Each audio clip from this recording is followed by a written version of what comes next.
Muy bien, muchas gracias. Ahora sí.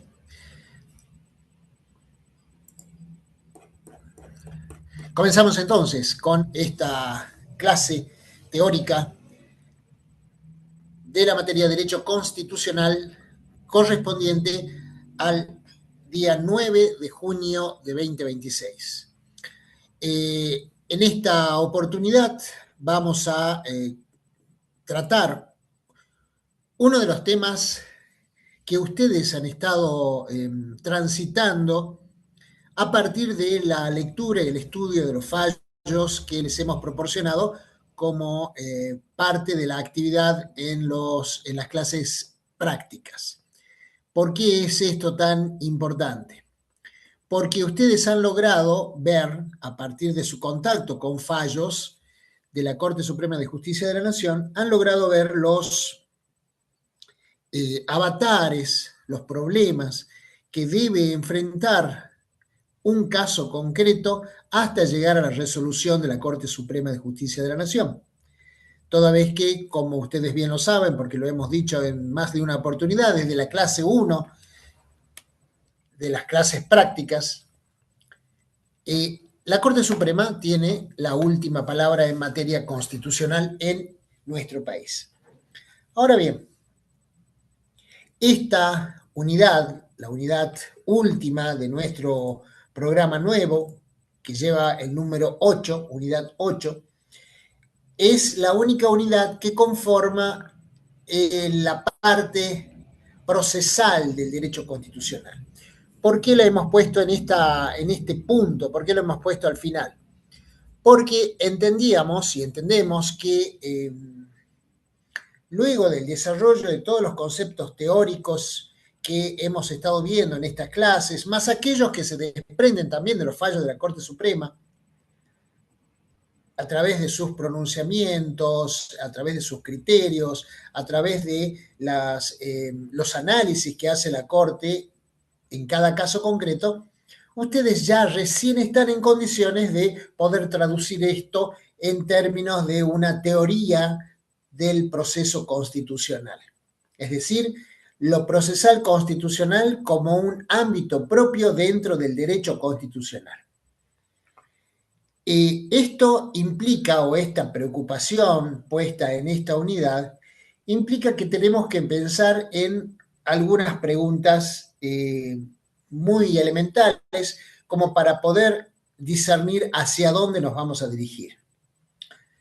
Para ello es necesario tener en cuenta algunas ideas, como esto de ¿existe un derecho procesal constitucional?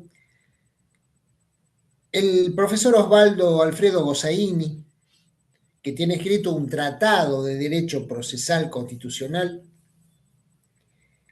interpreta que efectivamente hay un apartado propio, no autónomo porque depende del derecho constitucional de fondo, pero sí propio, que abarca lo que es el derecho procesal constitucional o derecho constitucional en lo que hace a sus formas jurisdiccionales, aquello que debe resolver un tribunal cuando se le presenta un caso concreto.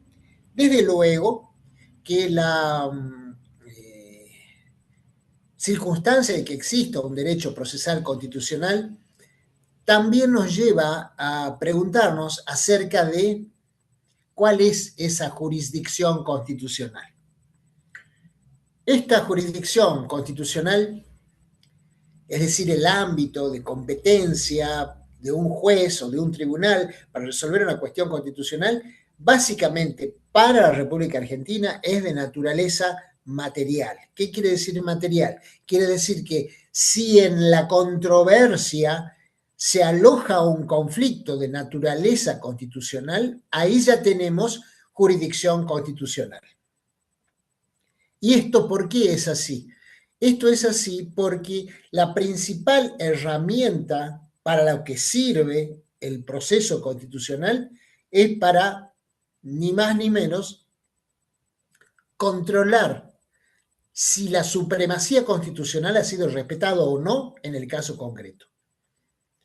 Supremacía constitucional que lo impone la misma Carta Magna, es decir, la misma Carta Magna determina que debe la Constitución ser el faro, el norte, la guía de cualquier norma legal, cualquier norma de carácter general que pretenda ser aplicada en el caso concreto. Puesto que si no acata las directivas, los principios constitucionales, la norma en cuestión puede ser reprochada de inconstitucional. Y decíamos que esto obedece a una razón de carácter material y no formal, material, porque, como ustedes saben, el sistema de control de constitucionalidad en la República Argentina es difuso, no es concentrado. Al ser difuso quiere decir que cualquier juez de cualquier fuero e instancia debe controlar la constitucionalidad de la norma cuya aplicación al caso se persigue.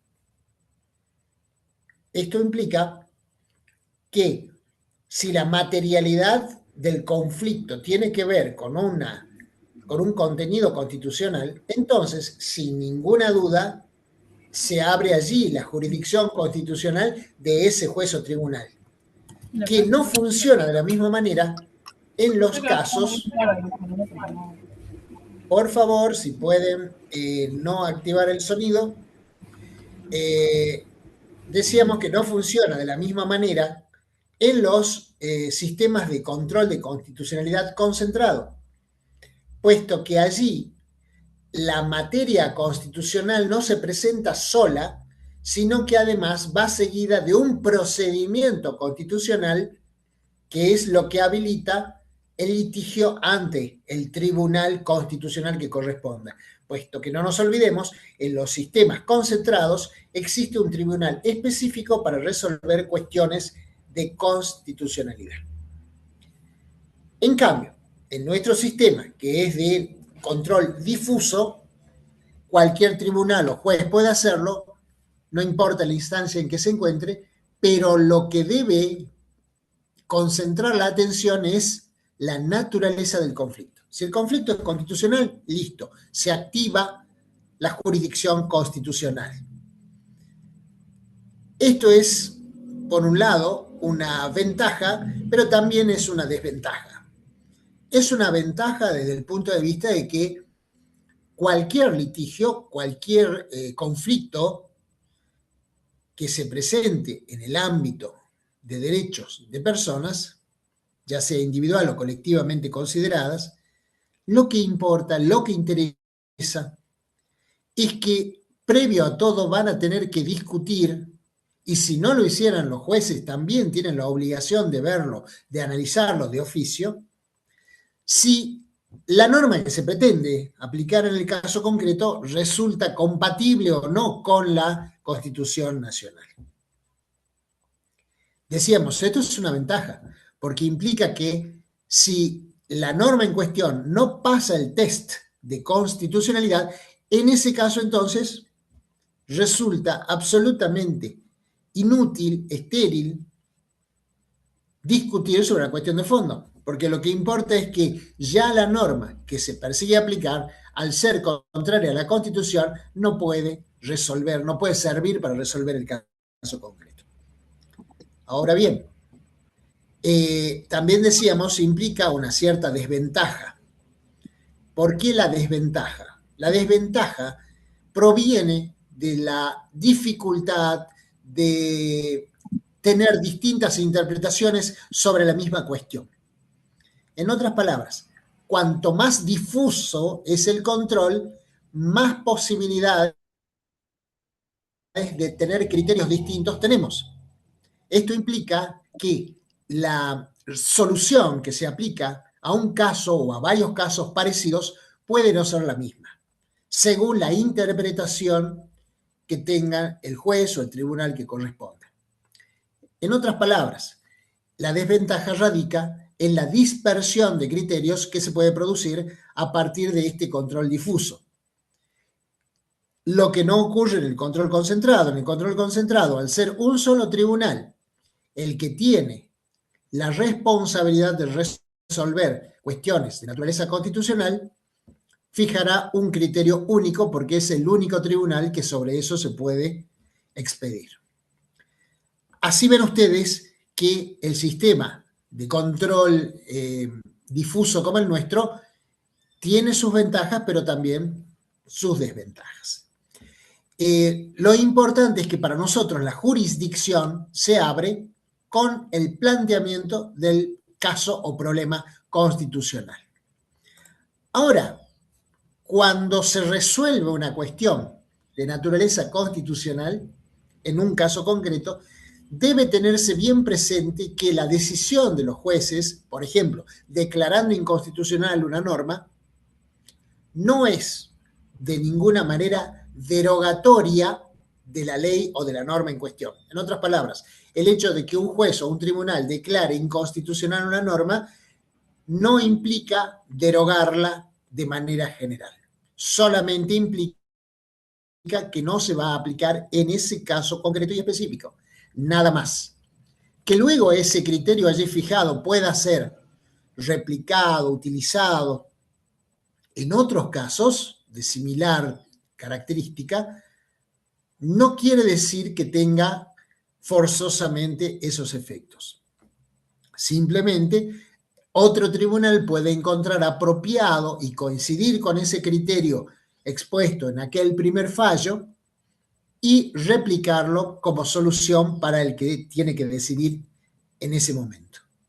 Como también podría disentir y decir, entiendo que la norma es constitucional y por lo tanto rechazar el pedido de declaración de inconstitucionalidad.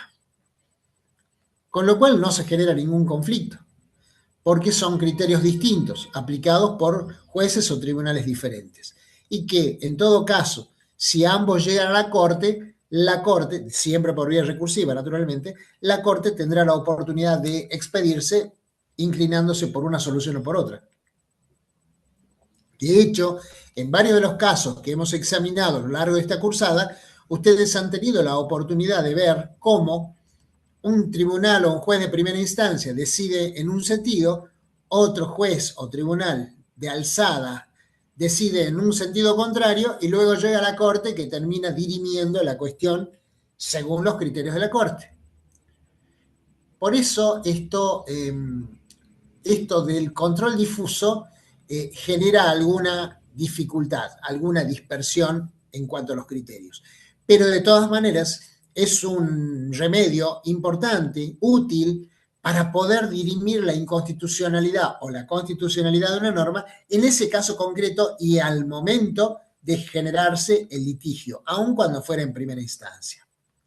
Bien, esto es también necesario concatenarlo con otro criterio que la Corte ha fijado siempre. Siempre la Corte, desde sus inicios, y lo hemos dicho en su momento cuando hemos analizado algunos fallos, particularmente de la Corte, hemos visto triple filiación, hemos visto maternidad subrogada, hemos visto Saguir y Dib, por ejemplo, donde la Corte siempre ha dicho que declarar la inconstitucionalidad de una norma es la medida de último recurso. Es la última respuesta que se debe dar toda vez que tiene o reviste gravedad institucional. Declararle la inconstitucionalidad de una norma legal dictada por el Congreso siguiendo el procedimiento de formación de leyes que marca la Constitución, con las mayorías necesarias. Recordarán ustedes cuando hemos hablado de la crítica que le hace Waldron a la posibilidad de que los jueces declaren la inconstitucionalidad de una norma por aquello del poder contramayoritario que dice tienen los jueces y que apunta a criticar lo que él llama el gobierno de los jueces. Bien, esto seguramente se acordarán de alguna clase anterior. En definitiva, la declaración de inconstitucionalidad de una norma siempre va a ser la última solución que un juez o un tribunal debe aplicar. Porque en principio debe siempre buscar la interpretación que favorezca al prevalecimiento de la norma, es decir, a la supervivencia de la norma. Y de ese modo, de esa manera, lo que va a conseguir ese juez o ese tribunal es aplicar una norma, pero siempre con un sentido o una mirada constitucional. Ahora, cuando no es posible hacer esto, es cuando la colisión entre la norma legal, es decir, infraconstitucional, por debajo de la Constitución, inferior a la Constitución, y la norma constitucional ya es insoportable, es intolerable, es grosera. En ese caso, el juez o el tribunal no tendrá más remedio que declarar la inconstitucionalidad de la norma y por lo tanto no puede aplicarla para resolver el caso concreto. Deberá resolver según otras disposiciones, pero no según esa ley o norma declarada inconstitucional.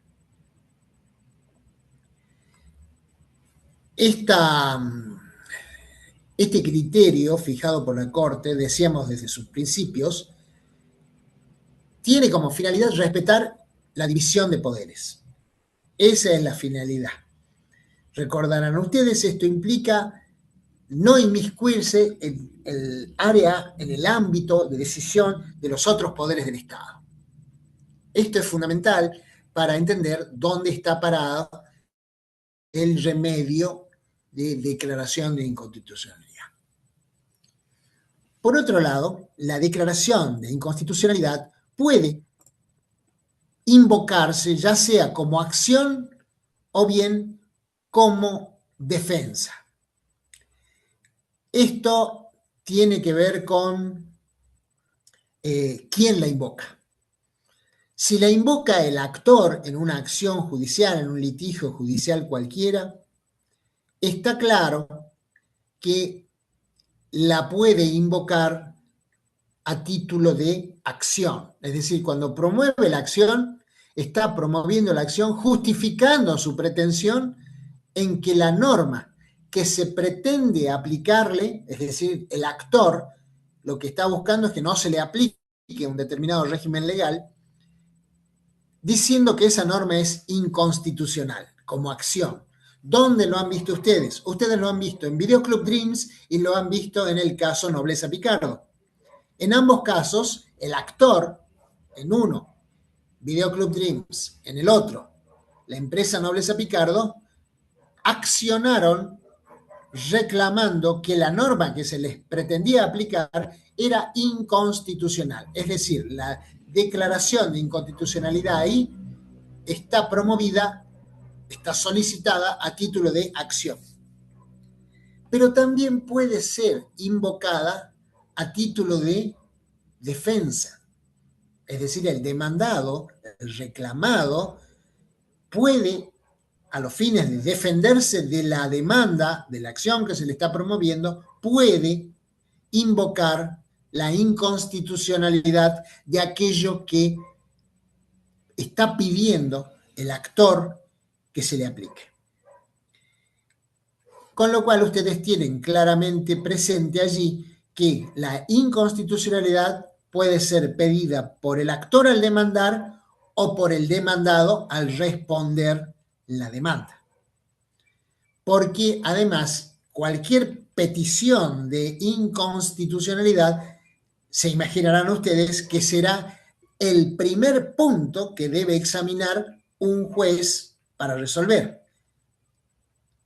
A efectos de justificar por qué esto es así, debemos apuntar y debemos tener en cuenta que el artículo 1 y el artículo 2 del Código Civil y Comercial expresamente mencionan como fuente del derecho privado en un caso y como mecanismo o herramienta de interpretación a la Constitución misma. Por lo tanto, el juez o el tribunal no pueden pasar de largo un pedido de esa naturaleza. Lo tiene que resolver primero para, una vez superado el test de constitucionalidad, meterse de cabeza a resolver el fondo del asunto. Pero previamente tiene que dirimir si la norma que se invoca o está en juego es o no constitucional. Esto justifica entender entonces que el pedido, el reclamo de declaración de inconstitucionalidad es una pretensión que debe ser resuelta con anterioridad a cualquier otra petición de fondo. Hay un elemento importante en esto, algo de eso ya habíamos adelantado en la clase anterior, que tenía que ver con la interpretación constitucional. Habíamos explicado, valiéndonos de un par de textos del profesor Rodolfo Luis Vigo, uno llamado Interpretación Judicial y el otro llamado Interpretación Constitucional, que existe, para empezar, como una herramienta intelectual, como un ejercicio intelectual, existe la necesidad de interpretar cualquier norma, por más razón las normas constitucionales. En algún caso hemos leído la definición de Rodolfo Luis Vigo respecto de lo que debe entenderse por interpretación. Decíamos aquello del esfuerzo de la razón práctica, porque interpretar, es un esfuerzo intelectual que nos lleva a tratar de comprender los verdaderos alcances de una norma y, en lo que acá nos interesa, de una norma constitucional.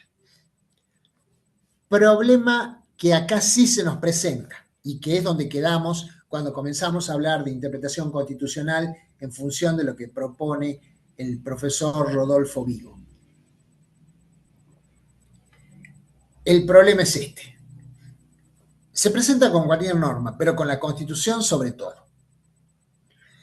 La Constitución, como ustedes ya saben, originaria, data de 1853, con las reformas introducidas en 1860 y otros intentos de modificarla hasta la reforma de 1994. En esto o con esto ustedes están debidamente familiarizados porque gran parte de los fallos son posteriores a 1994. Y respecto de aquellos que son anteriores, hemos marcado cuáles son las herramientas de las que podía valerse la Corte para poder aplicar correctamente una solución al caso. Pero, sea como fuere, se darán cuenta ustedes, sobre todo en un sistema de constitución rígida como tenemos nosotros, característica que implica, que significa que la Constitución no puede ser modificada por ley, sino que requiere de todo un proceso que implica el dictado de una ley que declara la necesidad de reforma, los puntos a reformar, hasta que finalmente se convoque a la Convención Constituyente para que proceda a reformarla en los puntos que le marca la ley dictada por un órgano inferior, porque el Congreso es un órgano inferior respecto de la Asamblea Constituyente. Y habíamos marcado esta complejidad de relación entre Congreso y Poder Constituyente.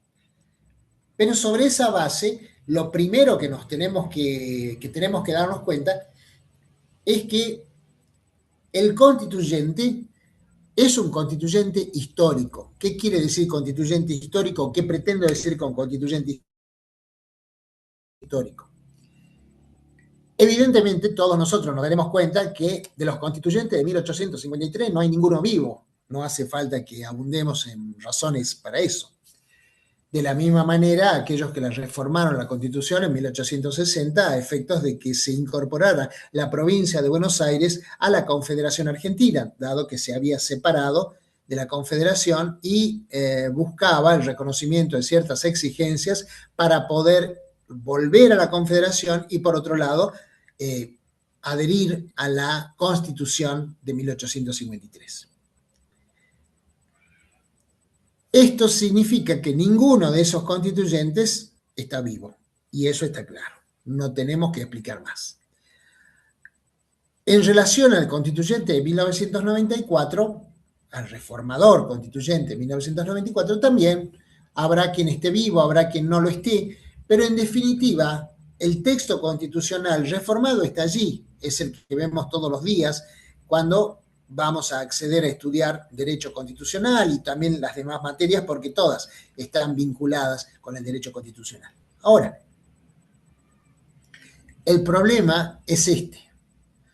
cuando nos planteamos esta pregunta. ¿Qué habrá querido decir el constituyente en tal o cual norma? Cuando esa duda nos aqueja, cuando tenemos que verificar si es aplicable o no a un conflicto en particular. Y además a esto le tenemos que agregar una dificultad añadida, que es esto de que las normas constitucionales son, por regla general, amplias, ambiguas, abstractas.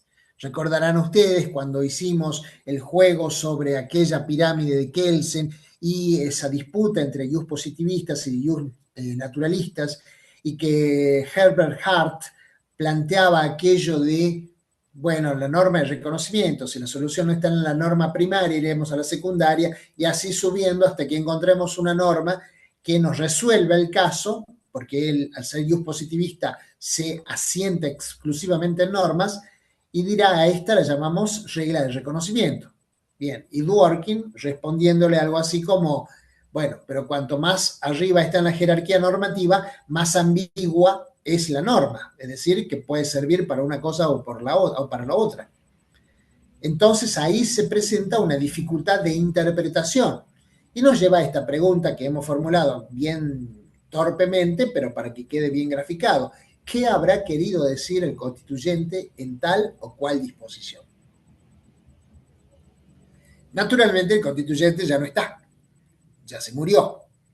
Y si estuviera vivo de la reforma del 94, como por ejemplo Eugenio Raúl Zaffaroni, de todas maneras, igual, no es una respuesta que ni el mismo constituyente que haya sobrevivido del 94 para acá nos pueda dar de manera rotunda. Entonces, ¿a dónde acudimos para tratar de establecer un sentido? Sobre todo con otro problema más que le sumamos al anterior. Miren cómo es toda una suma de dificultades la interpretación constitucional. El problema está en que la norma constitucional fue pensada originalmente para el tiempo histórico en el que fue dictada.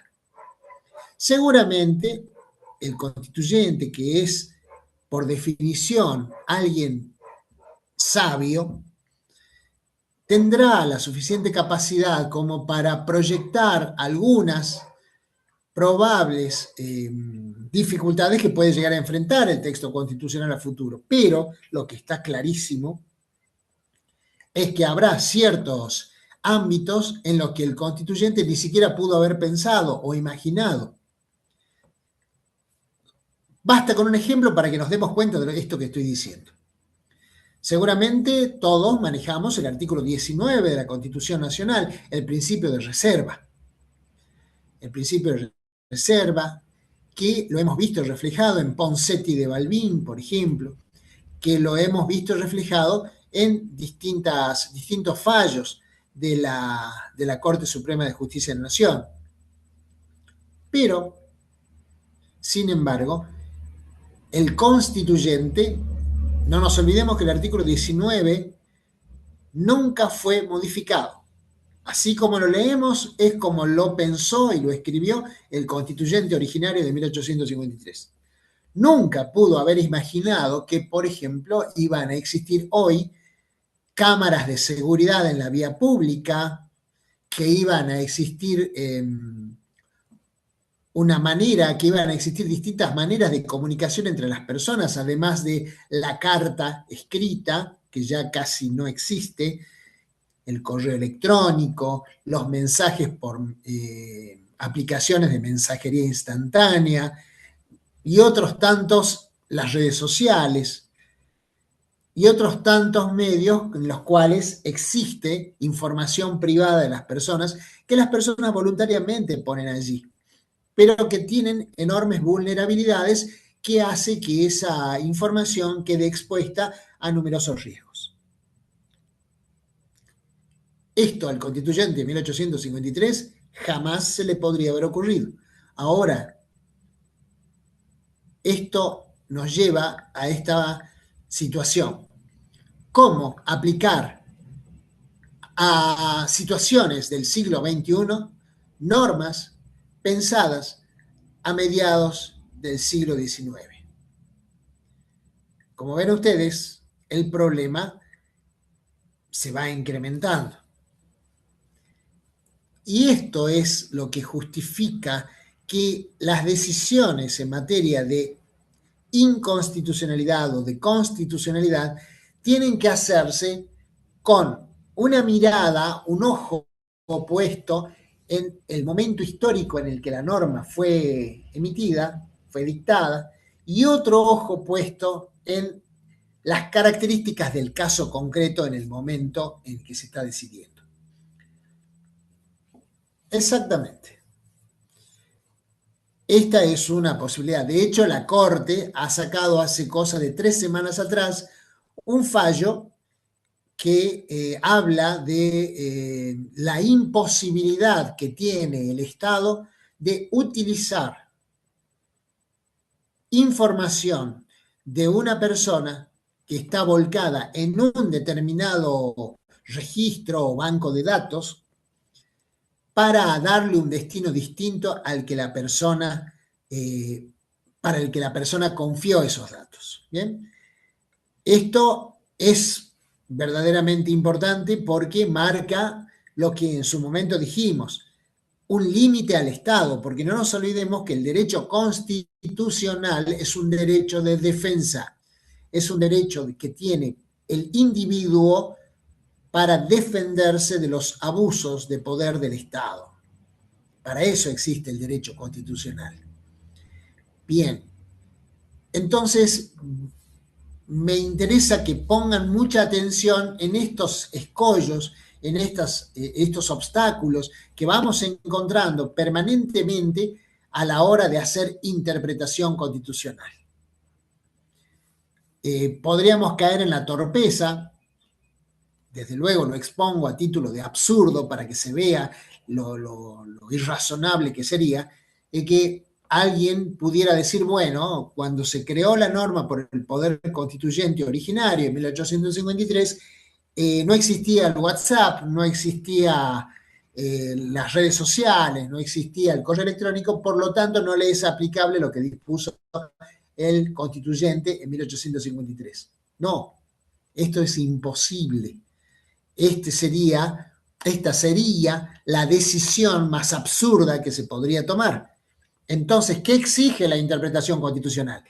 La interpretación constitucional está demandando, exigiendo que el caso concreto hoy sea o merezca una interpretación actualizada de aquello que está desde 1853 en la Constitución Nacional. Y esto no es nada sencillo. Y esto no es nada sencillo. Por eso es que la interpretación constitucional representa todo un desafío a la hora de aplicar una solución al caso concreto. No presenta la misma dificultad, por ejemplo, la aplicación de las convenciones internacionales. ¿Por qué? Porque dentro de todas las convenciones internacionales no son tan antiguas. Entonces prevén situaciones o soluciones para situaciones relativamente nuevas. Por ende, no tenemos esa misma dificultad. La dificultad básicamente la enfrentamos cuando estamos ante la aplicación de norma constitucional pura y dura a un caso en el que las características que reviste son absolutamente actuales y poco tienen que ver con lo que pensaba o no pensaba el constituyente del mediados del siglo XIX. Por eso, en la interpretación constitucional teníamos que detenernos un rato para marcar qué es lo que nos interesa particularmente. Ahora, también tenemos que tener en cuenta que la acción constitucional puede tener como objetivo algo específico como es decláreme inconstitucional esta norma. Explicamos. Hace rato acabamos de decir que dentro de la demanda el actor puede incorporar a su demanda esta petición de declaración de inconstitucionalidad de una norma que se le pretende aplicar. También dijimos que el demandado puede defenderse solicitando lo mismo, que se declare inconstitucional una norma en virtud de la cual se le ha generado una obligación del cual él entiende que es inconstitucional. No habría problema acá porque entendemos cómo se incorpora la petición de inconstitucionalidad tanto a la acción como a la contestación de la acción. Ahora, sin embargo, existe otra posibilidad, y es que toda la acción se dirija pura y exclusivamente a declarar la inconstitucionalidad de una norma. Y acá entra a jugar un elemento importante, que es el concepto que la Corte Suprema de Justicia de la Nación llama el caso. ¿Qué implica el caso? Que para que un tribunal o un juez pueda asumir su jurisdicción, es decir, el poder de juzgar, y resolver un litigio en particular, debe existir el litigio, debe existir la controversia, debe existir lo que se llama el caso, porque en el ordenamiento jurídico argentino los tribunales y los jueces no pueden ser llamados a resolver consultas. Los jueces no son respondedores de consulta, evacuadores de consulta. Los jueces son quienes tienen a su cargo resolver un conflicto. Bien. Con lo cual, una acción de inconstitucionalidad, es decir, una acción pura y únicamente dirigida a declarar la inconstitucionalidad de una norma, solo y únicamente puede tener como justificativo que haya un caso, que haya un litigio. En abstracto, una norma no es inconstitucional. En abstracto, una norma no genera un conflicto. En abstracto, una norma no puede justificar la promoción de una acción, ni menos la intervención de un tribunal. En abstracto. Hay que demostrar en el caso concreto cuál es el agravio que esa norma va a provocar o le provoca a alguien. Esto significa entonces que va a tener que, además de la acción de inconstitucionalidad, va a tener que justificarse con: pido la declaración de inconstitucionalidad de esta norma en función de que esa norma me está agraviando en razón de tal o cual perjuicio que me está produciendo. Esto es fundamental para entender entonces que el armado de una pretensión de inconstitucionalidad siempre tiene que justificarse en razón de la existencia de un agravio concreto que esa norma me está provocando. ¿Bien? Para no entrar en teorizaciones absurdas diciendo: pido la declaración de inconstitucionalidad porque es inconstitucional. No. Debo justificar por qué me causa agravio. Bien. Por lo tanto, la acción de inconstitucionalidad existe, sí existe. Se puede pedir directamente la declaración de inconstitucionalidad de una norma. Pero lo que no se puede hacer es dejar de justificar la razón por la cual yo pido que se declare una norma. Y para eso tengo que demostrar que me causa un perjuicio o agravio concreto. ¿Bien? Esto nos lleva a pensar en cuáles son los procesos de naturaleza eminentemente constitucional. Estos procesos están previstos específicamente en la Constitución. Es decir, no los busquemos en ningún código procesal, ni civil, ni penal, ni contencioso administrativo, ni laboral, sino que estos procesos están expresamente reconocidos en la Constitución. Esa es la razón por la cual se habla de procesos constitucionales. Dentro de estos procesos constitucionales hay algunos autores que los identifican con garantías. Es decir, ustedes a estos procesos los van a encontrar tanto, según el autor donde ustedes busquen, los van a encontrar tanto como procesos constitucionales o como garantías constitucionales. Explicamos por qué también las llaman garantías. Porque estos procesos tienen como finalidad proteger derechos. Por eso se los llama garantías constitucionales. Esto sin duda también nos está llevando a que pensemos en cuál es el mecanismo por el cual un derecho puede hacerse valer. El mecanismo gracias al cual un derecho puede hacerse valer es la garantía. Hay autores que por allí he visto que escriben de manera indistinta sobre los derechos y las garantías como si fueran lo mismo. No son lo mismo. Los derechos y las garantías no son iguales. Los derechos son los derechos subjetivos titularizados por todos. O, si ya han leído el fallo Alavi, habrán visto que allí se categorizan 3 tipos de derechos.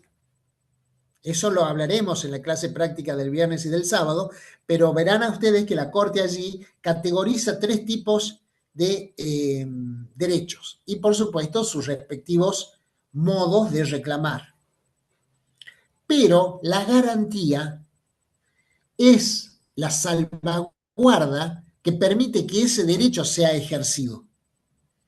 La garantía, entonces, no es que sea superior al derecho. La garantía es ese paraguas bajo el cual el derecho puede ser invocado y aplicado. Esa es la diferencia entre garantía y derecho. Y la garantía, por ejemplo, para reclamar un derecho del cual estoy convencido que tengo, es el acceso a la justicia o el debido proceso. Esa es la garantía. Porque la garantía del debido proceso significa que la ley me pone a disposición ciertos mecanismos procesales que me van a permitir a mí proteger mi derecho. Por lo tanto, la garantía es la que permite ese ejercicio efectivo del derecho a reclamar, a defenderme. Bien, esa es la enorme diferencia entre garantía y derecho. No, el derecho objetivo no es la garantía, no es tampoco, es la diferencia entre derecho subjetivo y garantía, no. ¿Por qué no? Porque, primero, el derecho subjetivo es básicamente derecho. No nos olvidemos la definición más clásica de derecho subjetivo, como esa prerrogativa que alguien tiene frente a otro para que el otro haga, no haga o le dé algo. Vieja definición, tradicional definición del derecho privado, que además refleja lo que es el llamado el viejo derecho de las obligaciones o derecho privado 2. Es la prerrogativa que tiene una persona para que otra le dé algo, haga o no haga algo. Eso es el derecho subjetivo, que es lo que en este caso decíamos es el derecho. En cambio, la garantía es aquello que permite el ejercicio de ese derecho subjetivo del cual habla la norma, del cual habla la ley que a mí me interesa defender.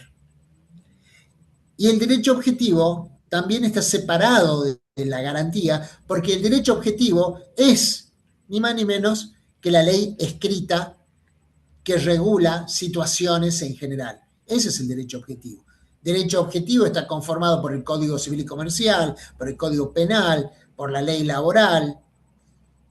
Eso es derecho objetivo. Y el derecho subjetivo, en cambio, es la titularidad de derechos. Ninguno de los dos conceptos se vincula con la garantía, puesto que la garantía, primero, es de naturaleza constitucional, no legal, constitucional. Y por otro lado, la garantía es lo que permite ejercer los derechos que la ley me reconoce.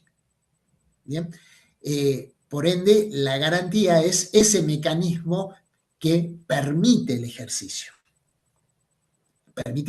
del derecho. Decíamos, entonces, Algunos autores hablan de garantías constitucionales y otros autores hablan de acciones constitucionales. Como quiera que sea, las acciones constitucionales, que se llaman así porque están previstas precisamente en la letra de la Carta Magna, son tres: el amparo, el habeas corpus y el habeas data. Esas son las tres acciones constitucionales. Están previstas en el artículo 43 de la Constitución Nacional. Allí las encontramos. Estas acciones constitucionales, decíamos, apuntan a distintos elementos. Empecemos por la más simple de todas. ¿Por qué es la más simple de todas? Porque busca salvaguardar un derecho elementalísimo. ¿Cuál es ese derecho? El derecho a la libertad ambulatoria. ¿Cuál es la libertad ambulatoria? La libertad de desplazarme por donde yo quiera, cuando yo quiera y de la manera que yo quiera, en la medida en que no afecte derechos de terceros, porque no nos olvidemos que siempre tenemos el límite del artículo 19 de la Constitución Nacional. Así que el habeas corpus es la acción que protege específicamente el derecho a la libertad ambulatoria, el ejercicio de la libertad ambulatoria. Vamos marcando una primera diferencia con el amparo. El amparo protege derechos constitucionales a excepción de la libertad, porque para la libertad hay un remedio procesal específico que es el habeas corpus. Bien, entonces el amparo protege derechos constitucionales, ya vamos a ver en qué condiciones, pero derechos constitucionales a excepción de la libertad, porque la libertad tiene previsto un mecanismo específico para su tutela, para su protección. Bien. Decíamos que el habeas corpus es un remedio, una garantía constitucional. Ya habíamos mencionado en alguna parte lo que son las clases de habeas corpus. Pero acá ya estamos en oportunidad, en ocasión de poder profundizar estas clasificaciones. En alguna oportunidad también dijimos que el habeas corpus es la traducción, porque es propio del derecho romano, es la traducción de haber el cuerpo, es decir, traigan el cuerpo. ¿El cuerpo de quién? De quien está detenido, o de quien se dice que está detenido.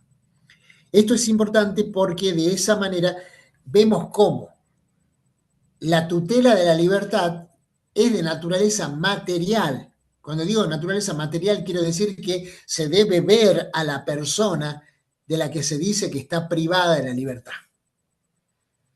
No es simplemente que me cuenten a través de un informe, a través de un testimonio, sino que es necesario ver a esa persona, verla directamente, materialmente. Esta situación, esta circunstancia, que parece una circunstancia menor, no lo es básica y es elemental, porque ¿cómo puedo yo saber si una persona está privada o no de su libertad, legítima o ilegítimamente, si no hablo con ella, si no la veo a ella? Debo hacerlo, estoy obligado a hacerlo, y además de esa manera se constata materialmente la situación de la libertad de esa persona. Como dicen en el barrio, nadie me lo cuenta, sino que hay un contacto directo con esta persona en particular. Ahora bien, el habeas corpus admite una cierta clasificación. Clasificación que podemos hablar del llamado habeas corpus preventivo. El habeas corpus preventivo es aquel que entra a funcionar cuando una persona sospecha que puede ser víctima de una privación de la libertad.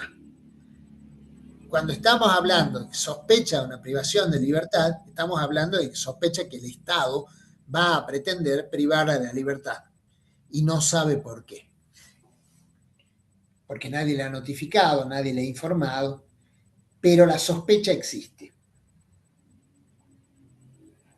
Esta situación implica que el habeas corpus funciona preventivamente a efectos de que la medida, si es que existe una, no se practique de manera arbitraria, sino que es necesario, primero, que exista una orden válida de autoridad competente. Y en la República Argentina la única autoridad competente para el dictado de una privación de libertad son los jueces. Así es, de hecho, cuando actúan de manera preventiva la policía y detiene a una persona, está obligada a poner esto en conocimiento inmediatamente a un juez para que determine si está bien o mal privada de la libertad de una persona. Es así entonces, como ven ustedes, que el sentido de lo preventivo que tiene el habeas corpus tiene que ver con evitar que se lleve adelante una medida arbitraria. ¿Por qué hago hincapié en lo de arbitrario? Porque podría ser que efectivamente haya una orden de detención en contra de esta persona dictada por un juez competente y que la autoridad policial esté esperando el momento oportuno para hacerla efectiva, con lo cual la orden está dada, es legítima y puede hacerse efectiva. El problema no es ese, el problema es cuando no existe orden y hay una suerte de acoso, de seguimiento de una persona por parte de la autoridad policial. En ese caso, el preventivo se llama así porque tiene lugar antes de que se prive de la libertad a una persona. Pero también existe el llamado habeas corpus clásico. ¿Cuál es el habeas corpus clásico? Es aquel que actúa, que opera cuando una persona ya está privada de su libertad y sostiene que esa privación de libertad es ilegítima, porque no se le han dado a conocer los motivos o porque los motivos no son válidos para que esté privada de la libertad esta persona. En este caso, lo más importante, lo más relevante, es o radica en la ilegitimidad de la privación de la libertad. Acuérdense, el preventivo es antes de que me priven de la libertad. El clásico es cuando ya estoy privado de la libertad y me estoy quejando de que no me hicieron conocer por qué motivo estoy privado de la libertad, no me dejaron comunicar con mi abogado, no me dejaron, no me notificaron de nada.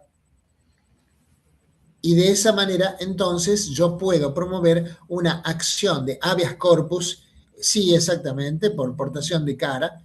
De hecho, hay casos ya resueltos por la Corte Interamericana respecto de la Argentina en este sentido. Entonces, ¿qué es lo que ocurre ahí? Lo que ocurre es que el juez, o el tribunal, el juez en general es ante jueces, debe hacer venir a la persona, entrevistar a la persona directamente y además debe exigir a las autoridades policiales que intervienen que se le exhiba cuál es la orden en virtud de la cual han privado de la libertad a una persona. Desde luego estamos hablando de una orden de naturaleza judicial. ¿Bien? No es porque lo ordene el comisario, sino una orden de naturaleza judicial. ¿Esto qué implica? Implica el contacto directo y personal de la persona privada de libertad con un juez. Esto es llevado a cabo en términos muy perentorios, muy cortos. Ya vamos a explicar cómo funciona en la provincia de Jujuy. Pero sobre todo, si son los casos de Fernández Prieto y Tumbeiro, aunque en estos casos no se actuó por medio de habeas corpus, ¿no? Fueron más bien denuncias dirigidas en contra de la autoridad policial por la mala intervención en estos casos, que fueron resueltos allá por el 2020, si mal no recuerdo, por la Corte Interamericana de Derechos Humanos. Bien, entonces esta situación de privación de la libertad en ese momento debe ser aclarado. ¿Para qué? Para determinar si está bien o está mal detenida la persona. Porque podría ser que esté mal detenida, en cuyo caso el juez puede ordenar la soltura. La soltura quiere decir la libertad. Y para el caso de que esté bien detenida porque hay una orden porque efectivamente esa orden fue bien notificada, porque está firmada por el juez competente, bien, quiere decir que el habeas corpus allí no procede. Bien. Y la persona en todo caso deberá remitirse a discutir esa privación de la libertad ante el juez competente que ha ordenado su privación de libertad. Y está el tercer tipo de habeas corpus, la tercera categoría, la tercera clase de habeas corpus, que es el llamado habeas corpus correctivo. En el habeas corpus correctivo no está en juego, no está en juego, no está en discusión que una persona está mal privada de la libertad. No está en juego eso. ¿Por qué? Porque acá la persona privada de la libertad efectivamente ya está privada de la libertad y de lo que se está quejando en todo caso es de las condiciones en las que está privada de su libertad. Estas condiciones pueden implicar, entre otras cosas, el hacinamiento, la promiscuidad, la imposibilidad de tener asistencia médica, por ejemplo, una persona enferma o una persona lesionada, o la imposibilidad de mantener contacto con sus familiares, allegados. Esto puede ser resuelto a través del habeas corpus correctivo y se llama así porque lo que busca es corregir la situación de privación de la libertad, corregirla, no terminarla, corregirla, de manera tal que esto se adecue, la privación de la libertad se adecue a las características que según las convenciones internacionales, según la Constitución Nacional, debe tener el encierro de una persona que, por las razones debidamente justificadas, deba estar privada de su libertad. Por lo tanto, acá la persona no se dice agraviada porque está privada de la libertad, sino por las condiciones en las que lo está.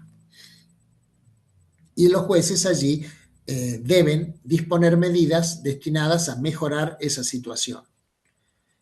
Es decir, si hay promiscuidad que cese, si no hay atención médica que se haga, si hay prohibición de tener contacto con la familia que se haga. A esto apunta el correctivo.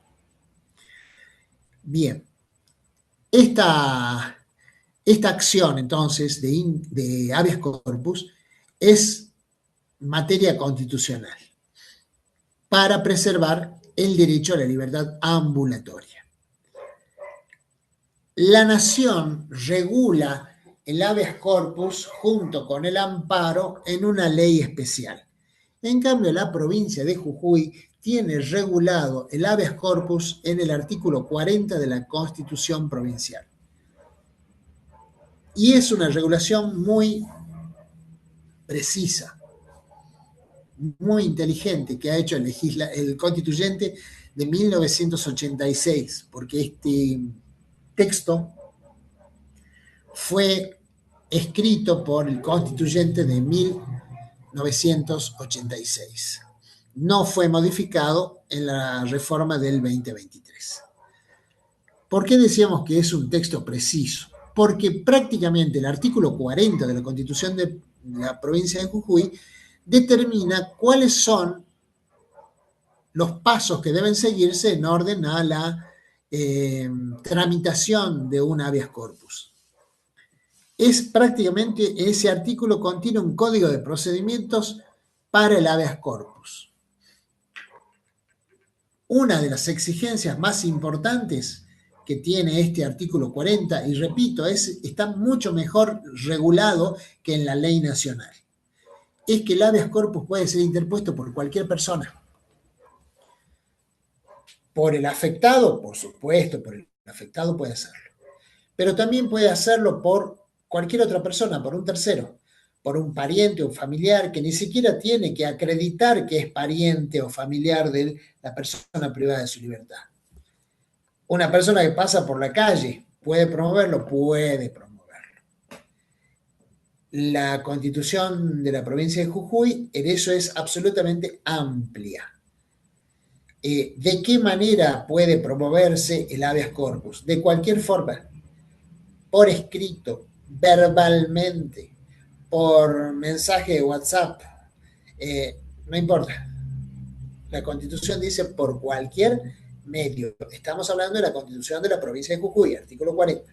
Por cualquier medio. Y esto también es importante, porque el constituyente jujeño ha imaginado esta amplitud para poder promover un habeas corpus. Porque el constituyente jujeño, no nos olvidemos, año 86, apenas 3 años después de la recuperación de la democracia, luego de haber vivido una dictadura cívico-militar desde el año 1976, con todos los abusos habidos y por haber por parte de fuerzas de seguridad y fuerzas armadas sobre la población civil. El constituyente jujeño entendió que siendo un bien jurídicamente protegido tan precioso como lo es la libertad, no podía estar sometida a formalidades de ningún tipo cualquier reclamo que tenga que ver con su preservación. Por lo tanto, amplió el margen para la promoción de este tipo de acción a cualquier forma, de cualquier manera, telefónicamente, por correo electrónico, no importa, por cualquier manera. De esa forma, ¿qué se garantizaba? Se garantizaba que una persona privada de la libertad no iba a encontrar obstáculos para promover un habeas corpus. Distinto será establecer si tenía o no razón, es decir, si procede o no procede. Pero esa es otra discusión. Acá la cuestión es, una persona privada de la libertad, o que está por ser privada de su libertad, necesariamente está sumamente limitada a la hora de ejercer sus derechos. Y si está limitada, el constituyente jujeño lo que buscó es facilitarle los medios necesarios para acceder a la justicia. Esa es la razón por la cual se puede promover de cualquier manera y por cualquier persona. Ahora bien, también desde el punto de vista del proceso, siempre hablando de la Constitución de Jujuy, que repito, es mejor que la Constitución Nacional, y además, no solamente eso, sino que también es mejor que la ley nacional, marca que de inmediato el juez competente, que además es juez competente para el habeas corpus, cualquier juez de cualquier instancia, de cualquier fuero, menos los del Superior Tribunal o Suprema Corte. Todos los demás jueces son competentes para resolver un habeas corpus. Un juez penal, sí. Un juez civil también. Un juez laboral puede también. Un juez contencioso también puede serlo. Es siempre un juez de naturaleza jurisdiccional, es decir, integrante del Poder Judicial. Puede resolver un habeas corpus. Ven ustedes cómo se va ampliando la base de jueces que pueden resolverlo. Los únicos que no lo pueden hacer, o ante quienes no se puede promover un habeas corpus, son los jueces de la Suprema Corte. ¿Por qué? Porque el constituyente lo que ha querido es que quede una instancia siempre para revisar la decisión del habeas corpus, ¿no? A través del recurso correspondiente. Por eso es que ha dejado afuera del grupo de jueces que pueden resolver el habeas corpus a los jueces de la Suprema Corte. Bien, esta situación entonces vemos cómo va cada vez ampliando más el derecho para promover el habeas corpus, una acción constitucional. Una de las exigencias muy claras que establece el artículo 40 de la Constitución de la provincia de Jujuy es que debe ser recibido en audiencia el afectado, con lo cual el juez debe traerlo al afectado ante su presencia para poder preguntarle directamente cuál es la razón por la que ha promovido el habeas corpus.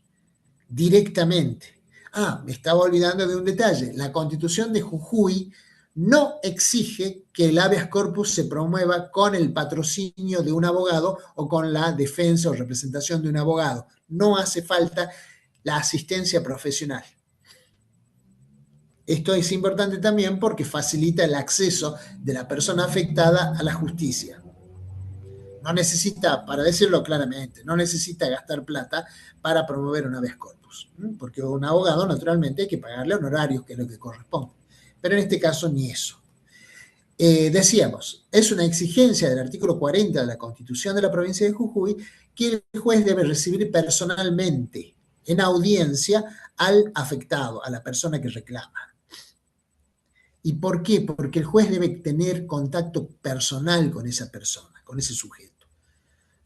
Y luego también está dentro de las facultades del juez revisar el lugar o hacer revisar el lugar donde está alojada la persona. Imaginemos un habeas corpus correctivo. En el habeas corpus correctivo, donde la privación de la libertad no se discute, pero se discute el modo en el que se lleva a cabo,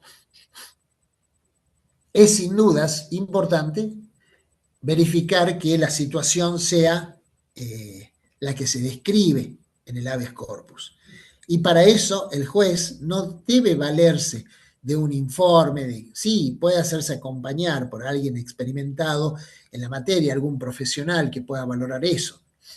Por ejemplo, un médico que ayude a determinar cuáles son las condiciones sanitarias en las que está el alojamiento.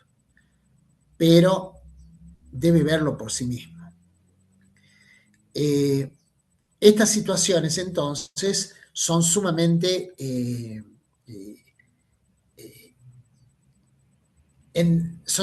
claras en orden a facilitar el reclamo. Siempre la idea es que la persona vea facilitada su reclamo. Una vez entrevistada la persona, el juez tiene, o el tribunal tiene, 24 horas para resolver. Como ven ustedes, es absolutamente expeditiva la acción en Jujuy. A partir del momento que tomó contacto con la persona, tiene 24 horas el juez para dictar la resolución correspondiente, ya sea haciendo lugar, dándole la razón a la persona del habeas corpus, o bien rechazándolo. ¿Bien? Pero 24 horas. En 24 horas tiene que estar resuelto una vez que se ha producido la entrevista. Así lo marca la Constitución de la provincia. Más claro, imposible.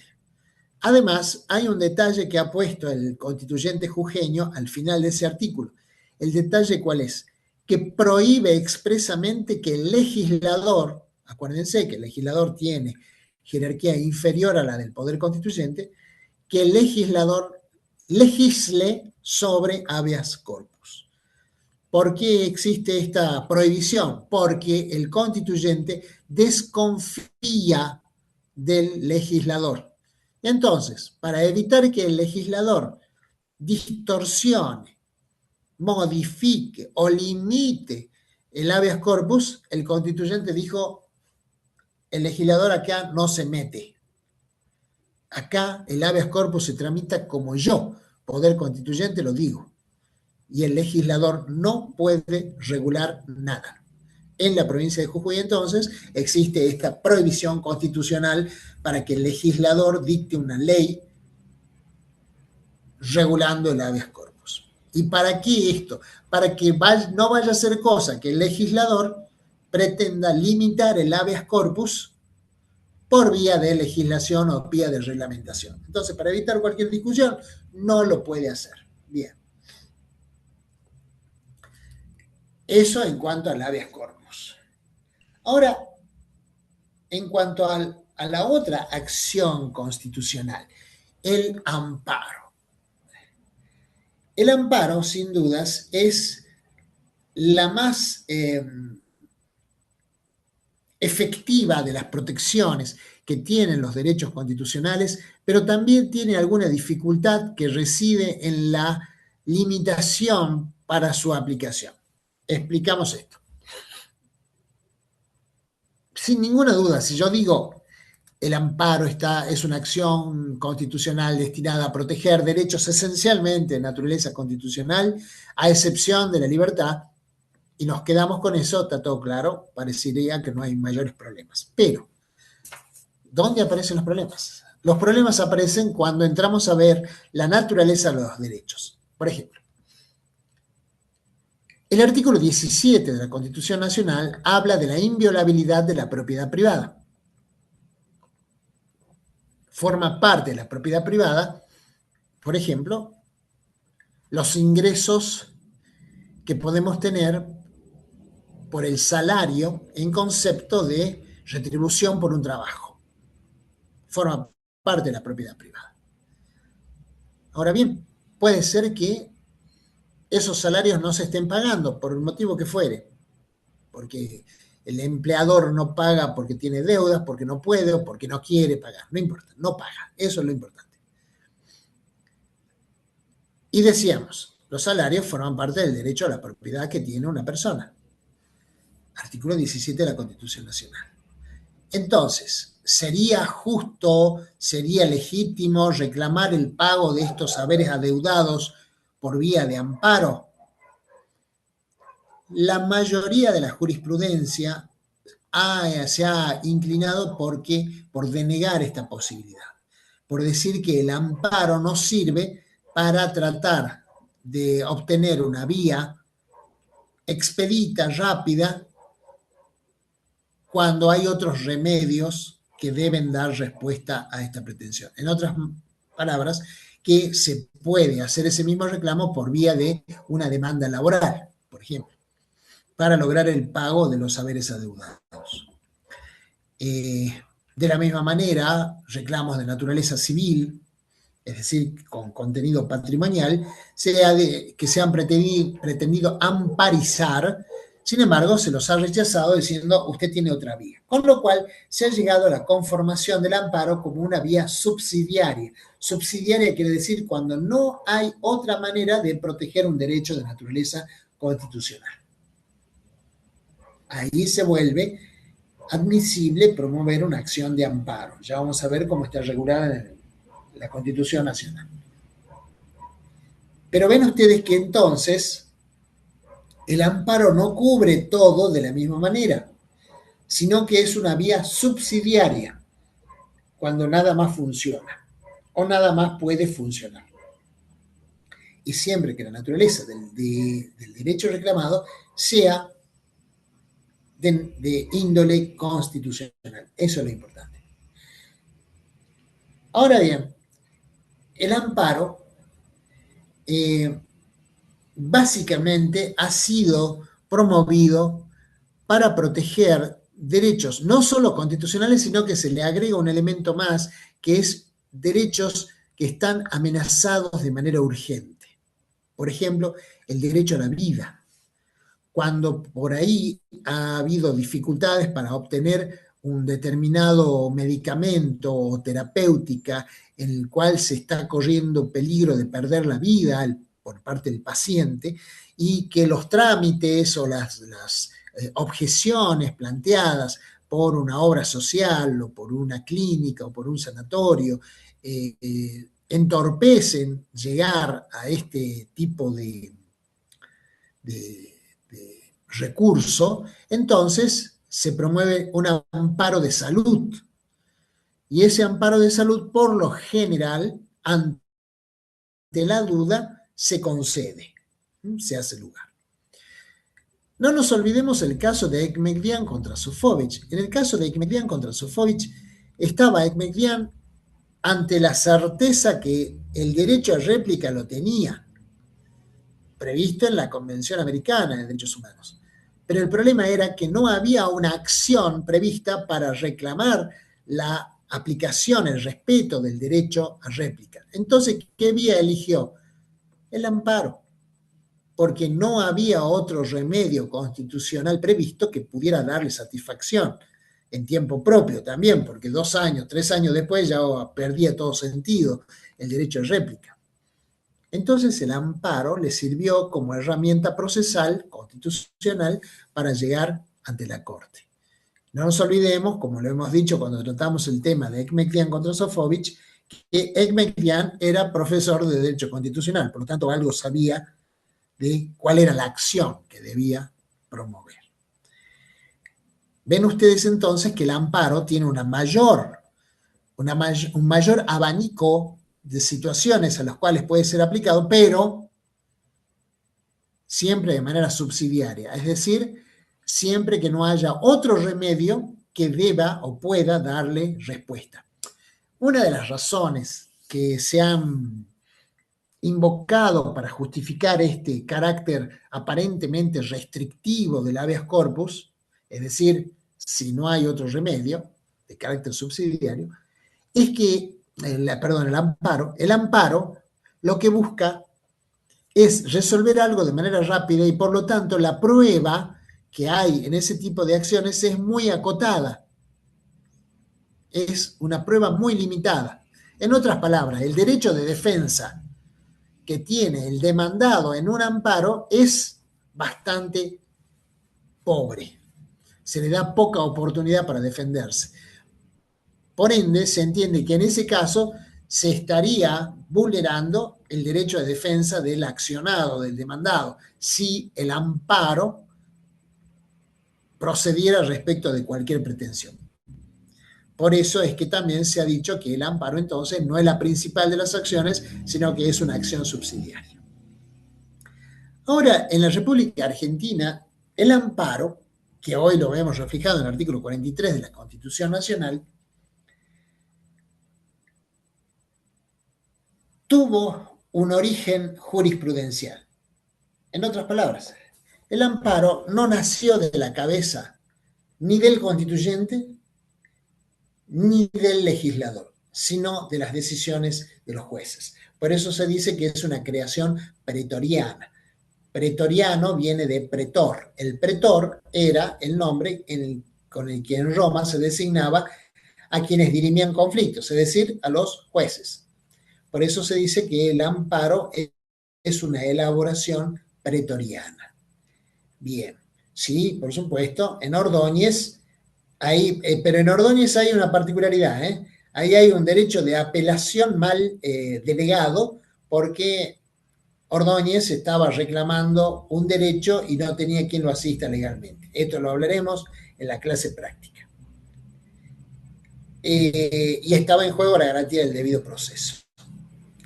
Ahora, decíamos, el amparo arranca ya por 1957, es decir, más o menos mediados del siglo XX. En el llamado caso Siri, con el llamado caso Siri. Siri era propietario de un medio periodístico, que fue en su momento interferido por el Estado en virtud de que las opiniones que se vertían allí no gustaban al poder de turno, y de esa manera le clausuran el periódico. Se formula el reclamo correspondiente, que es denegado hasta llegar a la Corte, y en la Corte Suprema de Justicia de la Nación se entiende que Siri, el actor, tenía razón. ¿Por qué tenía razón? Primero, porque estaba vinculada su actividad a la difusión de ideas, de opiniones, de expresiones periodísticas, y ya sabemos la importancia que la Corte tradicionalmente le ha dado a la libertad de expresión o libertad de prensa.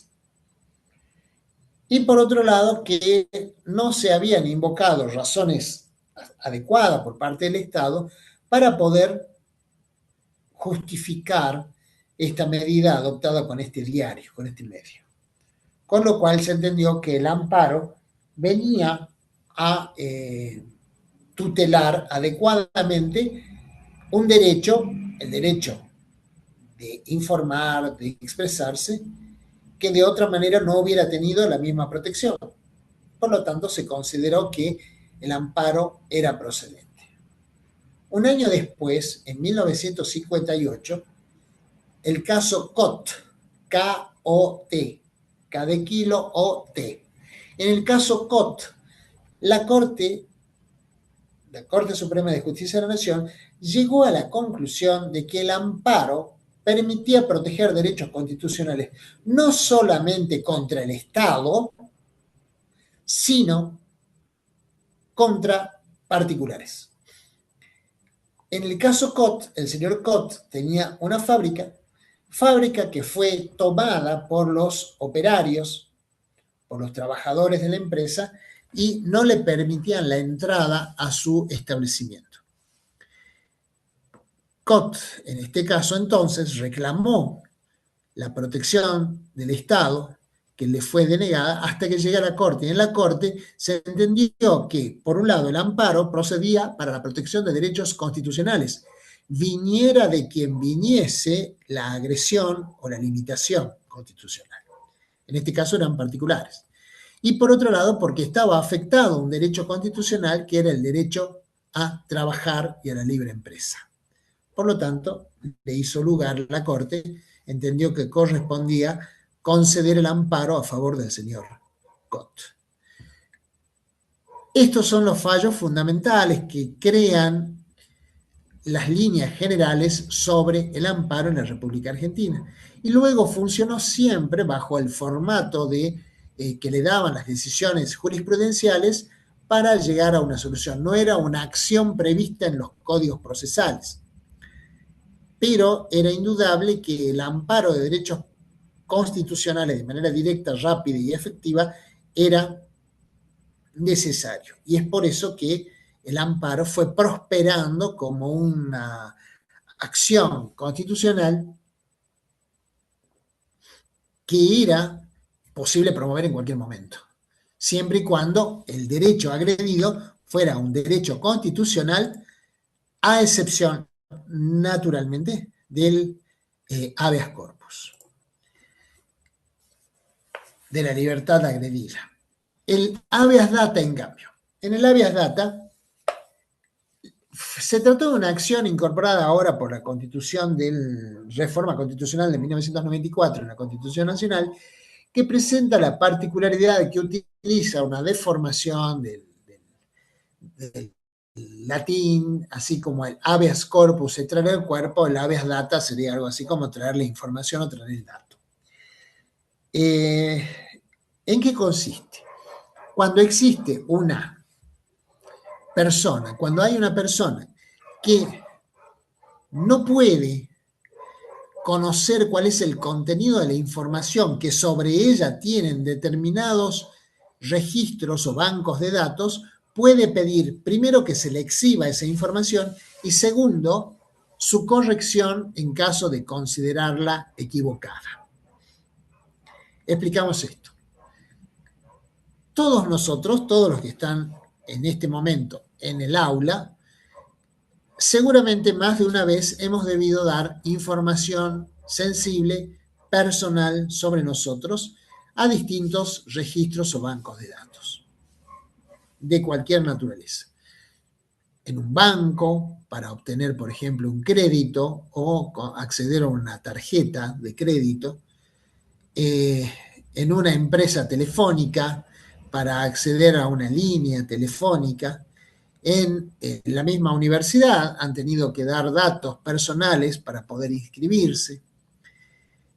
Ahora bien, esa información que se proporciona tiene que tener pertinencia, es decir, pertenecer al ámbito en el cual esa información se entrega. Para ponerlo también en términos bien torpes, para que todo el mundo pueda entenderlo sin mayor dificultad, si vamos a sacar un crédito a un banco, lo que se debe dar es información vinculada a nuestra potencia crediticia, es decir, nuestra potencia económica, si tenemos bienes a nuestro nombre, si no los tenemos, si tenemos ingresos por relación de dependencia o de manera autónoma, cuánto ingreso tenemos, porque lo que busca el banco es asegurarse, garantizarse de que ese crédito va a ser devuelto.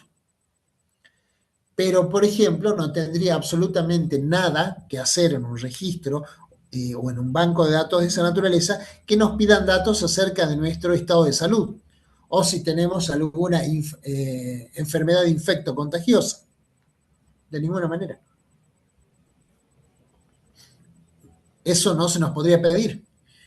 Y suponiendo que se nos pidiera y esa información obrara allí, a través de la acción de habeas data, lo que podemos hacer es solicitar que esa información sea suprimida. Y de esa manera, al ser suprimida, ya no tiene que figurar más ni ser utilizada más por ese banco de datos a ningún efecto. Esto es entonces relevante en orden a poder interpretar para qué sirve el habeas data. Su finalidad primera es tratar de preservar en la mayor medida posible el principio de intimidad o de privacidad, el ámbito de privacidad de una persona.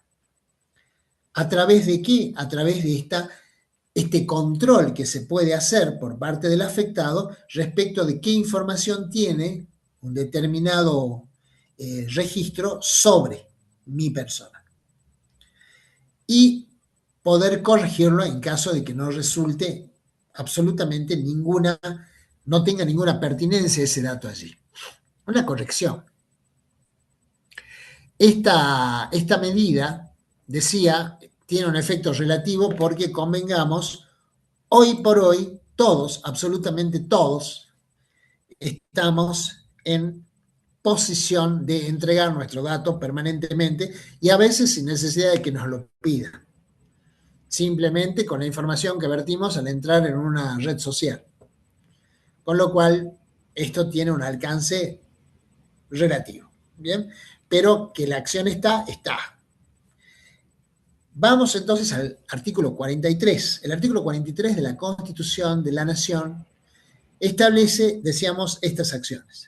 Toda persona puede interponer acción expedita y rápida. Lo de expedito tiene que ver con una acción que no tiene mayor complejidad. Es muy sumario el juicio o la acción. Expedita y rápida de amparo, siempre que no exista otro medio judicial más idóneo. No hemos mentido. Es decir, si hay otro medio judicial más idóneo, se debe usar ese medio. Solo en caso de que no lo haya, o habiéndolo, sin embargo, no puede de ninguna manera prosperar en tiempo y forma, es decir, no me puede dar satisfacción en tiempo oportuno, debo usar el amparo. Contra todo acto u omisión de autoridades públicas o de particulares, caso COT. Además, tiene que ver con acto u omisión, es decir, el derecho puede estar agredido por acción o bien por omisión, por un hacer o por un no hacer. Por ejemplo, no brindar asistencia médica, por ejemplo.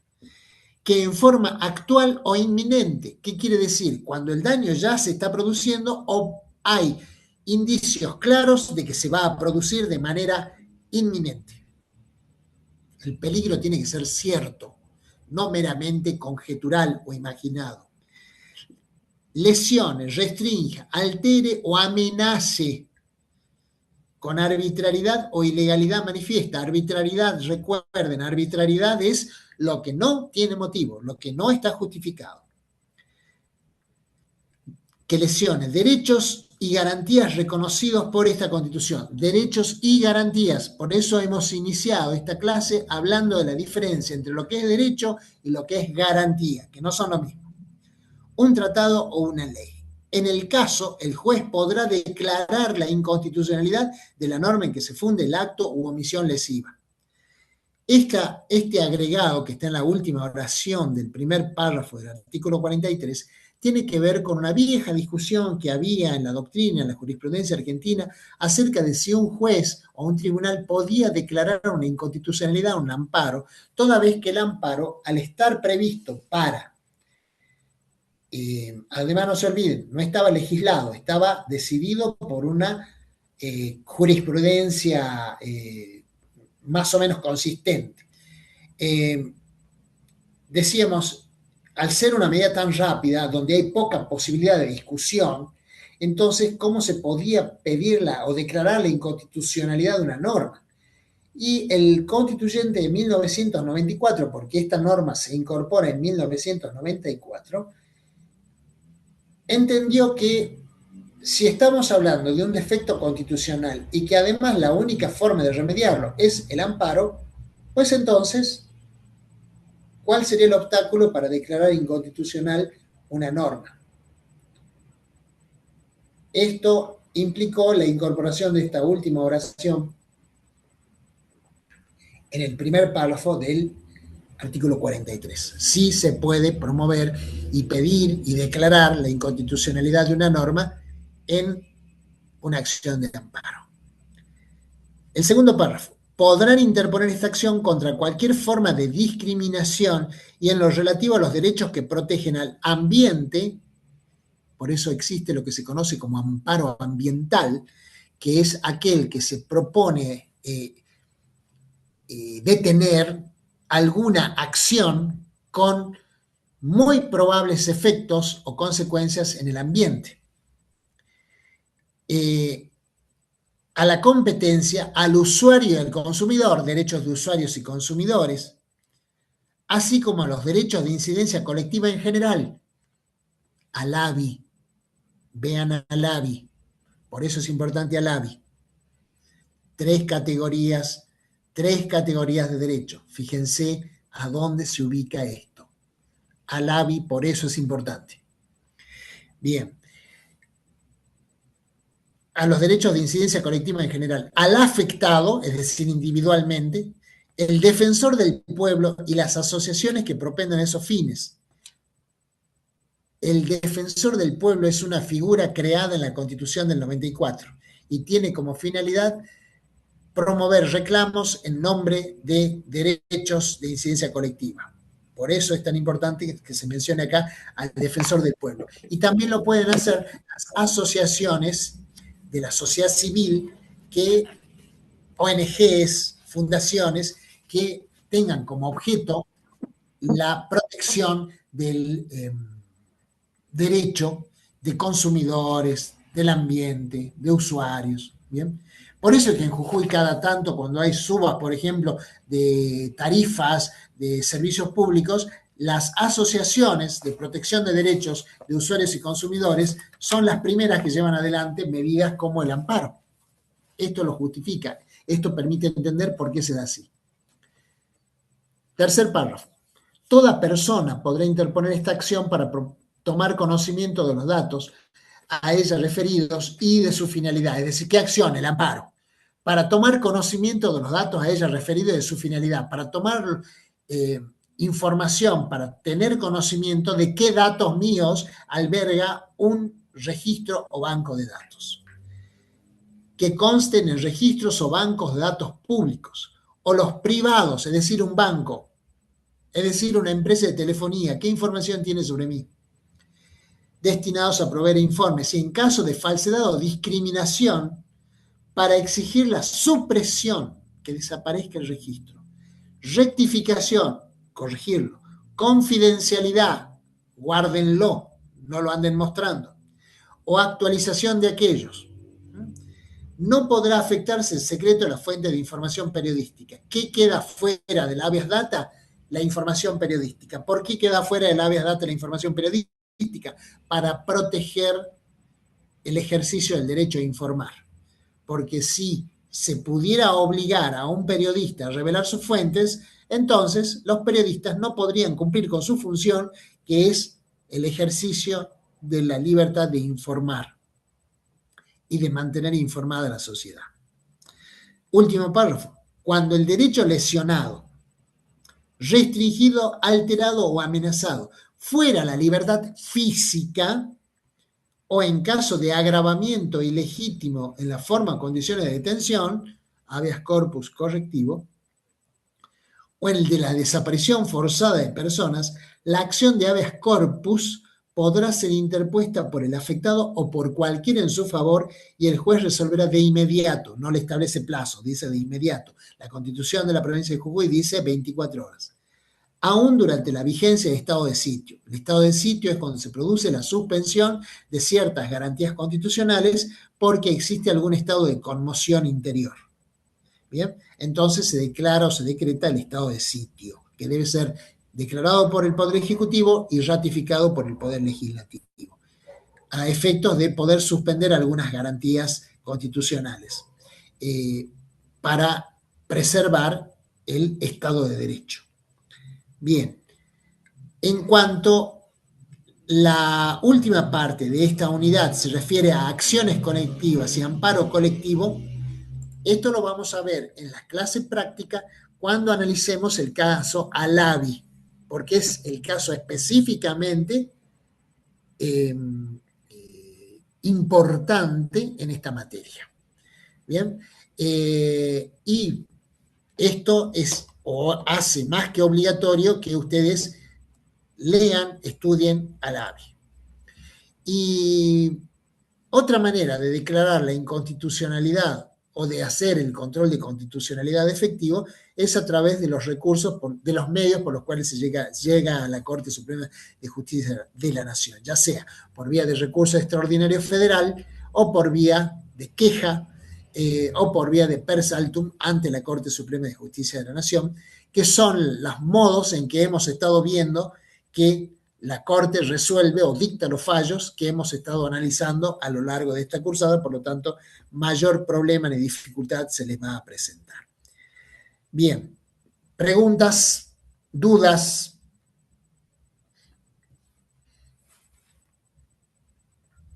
Bien, voy a tomar ese silencio como que no hay dudas y no hay preguntas. Bien. Hemos tenido pocos asistentes a la clase teórica de hoy, me imagino que mucho tendrá que ver el horario y la rapidez con la que tuvimos que reprogramar la clase, pero esta clase va a quedar disponible a través del link correspondiente en el aula virtual, como se hace de manera habitual. Así que nosotros nos volvemos a ver el día viernes y el día... sí, me imaginaba que había examen. El día viernes y el día sábado con los fallos que hemos encomendado, que ya son los últimos de la cursada. Y luego plantearemos alguna clase de consulta para después del parcial, de manera tal que podamos evacuar alguna duda que les quede pendiente. No se olviden que después del parcial del martes, el recuperatorio es el martes siguiente, a los 7 días, como lo marca la resolución reglamentaria, y a partir de allí ya determinaremos quién está en condiciones de ir a coloquio y promocionar y quién no lo está. ¿Bien? Y desde luego daremos las pautas necesarias para que ustedes se manejen en el coloquio. Y que en definitiva, salvo alguna diferencia muy de matiz, van a poder aplicar también a la hora de rendir como regulares. ¿Bien? O sea que en esto cambia muy poco entre el coloquio y rendir como regulares, y eso lo vamos a explicar cuando desarrollemos, cuando les expliquemos bien claramente cuál es la forma en que ustedes van a exponer aquellos que vayan a hacer el coloquio y aquellos que rindan regulares.